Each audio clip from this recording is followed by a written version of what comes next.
সমস্ত জীৱজগতৰ অন্তৰ্যামী প্ৰভু ভগৱন্ত। তেওঁৰ অন্তৰত আমি সকলো বিদ্যমান। আমাৰ জীৱনৰ ঘোৰ আউসিক ভেদি তেওঁ আনে এক অনাবিল জনক। তুমি চিত্তবৃত্তি মোৰ প্ৰৱৰ্তক নাৰায়ণ, তুমি নাথ মই নাথবন্ত। অতীজৰে পৰা প্ৰচলিত এই প্ৰাৰ্থনাটি নামঘৰ, শিক্ষানুষ্ঠান আদি সকলোতে শুনা যায়। এটি অসহায় শিশুৰ কথা। ৰং ধেমালিৰে সমনীয়াৰ লগত উমলি থাকোঁতে তাৰ জীৱনলৈ এদিন হঠাৎ আহে বিভীষিকা। শিশুটি পৰে এক টান নৰিয়াত। বহু চেষ্টা কৰিও সেই শিশুটিক মৃত্যুৰ গহ্বৰৰ পৰা ওলটাই অনাৰ সকলো প্ৰচেষ্টা ব্যৰ্থ। অৱশেষত সমনীয়াসকলে তাৰ জীৱনৰ বাবে প্ৰভু ভগৱন্তৰ কাষ চাপে আৰু প্ৰাৰ্থনা কৰে। প্ৰভু ভগৱন্তই সেই কণমানি শিশুটিৰ প্ৰতি কি বিচাৰ কৰিলে আহকচোন চাওঁ।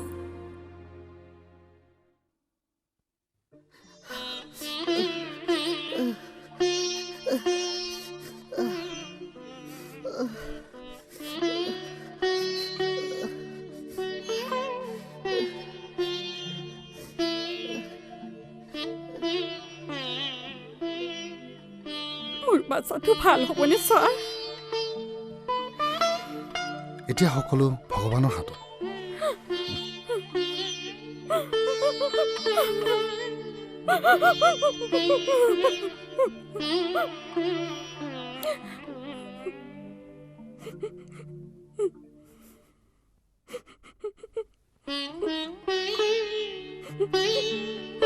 মা, আকাশ ক'ত আছে?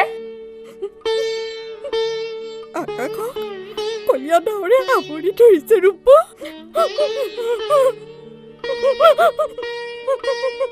সি মোৰ বুকুৰ মাজৰ পৰা ওলাই যাব খুজিছে। তাৰ এনকেফেলাইটিছ হৈছে।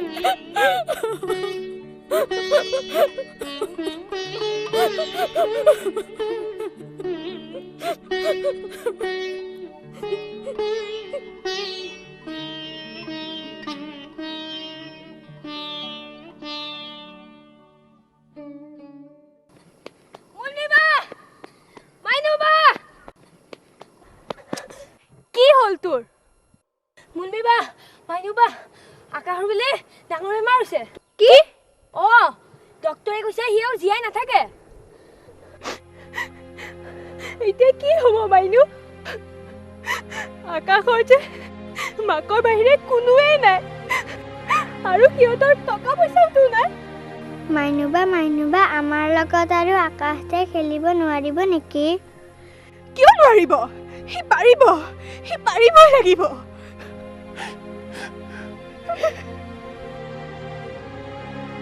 নাই, তাক আমি আমাৰ মাজৰ পৰা যাবলৈ নিদিওঁ। ঠিকে কৈছ মাইনু, আমি তাক যে ৰাখিবই লাগিব। ডাক্তৰে নোৱাৰো বুলি কৈছে, প্ৰভু ভগৱন্তইতো কোৱা নাই।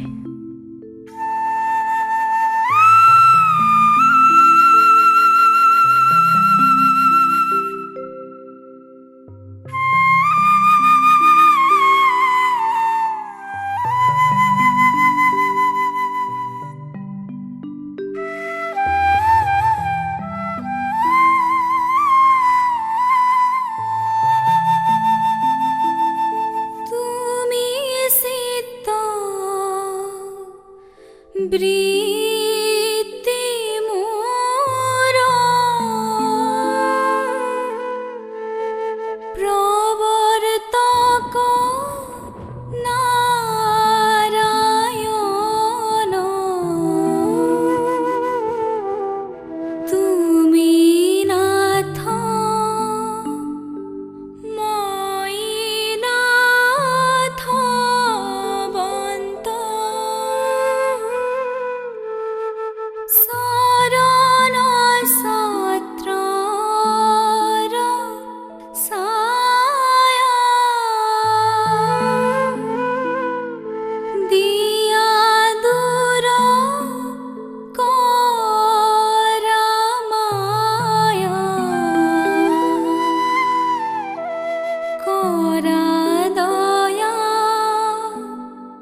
চুভৃত্য ভৈলো আমি জানি কৃপা কৰা হৃকেহ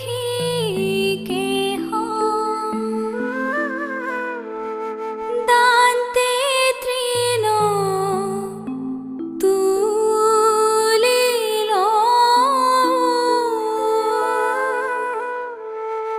জীমতে হেৱা তৰ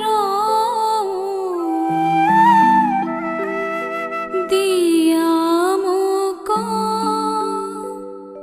হেহি উপদেশ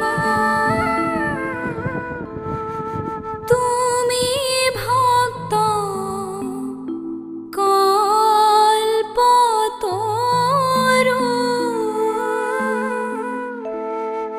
বাহিৰে ভিতৰে গুৰু তুমি বিনে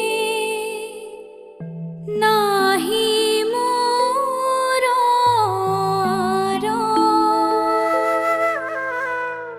কৃপা কৰা হে হৰি শৰণত ৰক্ষা কৰি দিয়া মোক সেৱাৰ সহায় নাজানো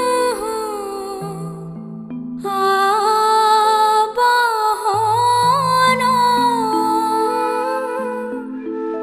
নাজানো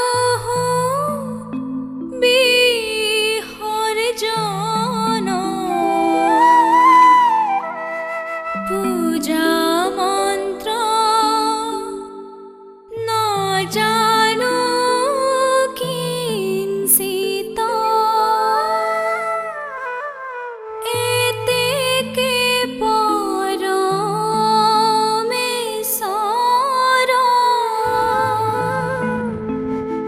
দাস ভৈৰো শৰণৰ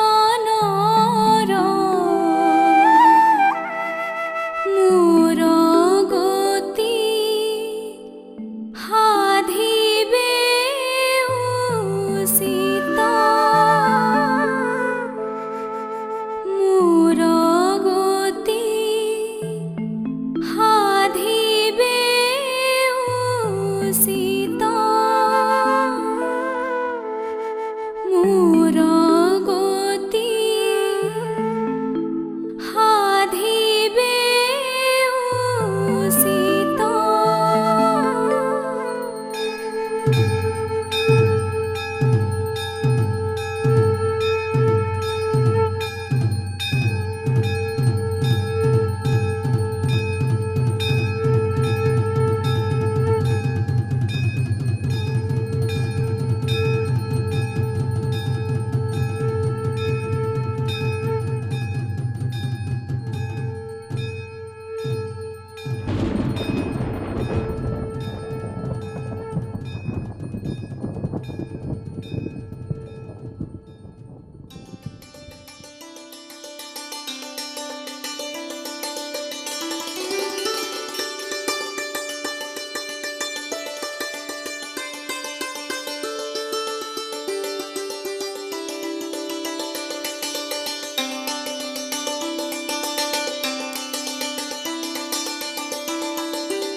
হে মোৰ পৰম ভক্ত, তোমাৰ জীৱনৰ ফুল পাহি মই কলিতে মৰহি যাব নিদিওঁ। পৃথিৱীৰ সকলো ভক্তৰ যেন হওক সৰগৰ ফুল পাহি, এই মোৰ কাম তথাস্তু।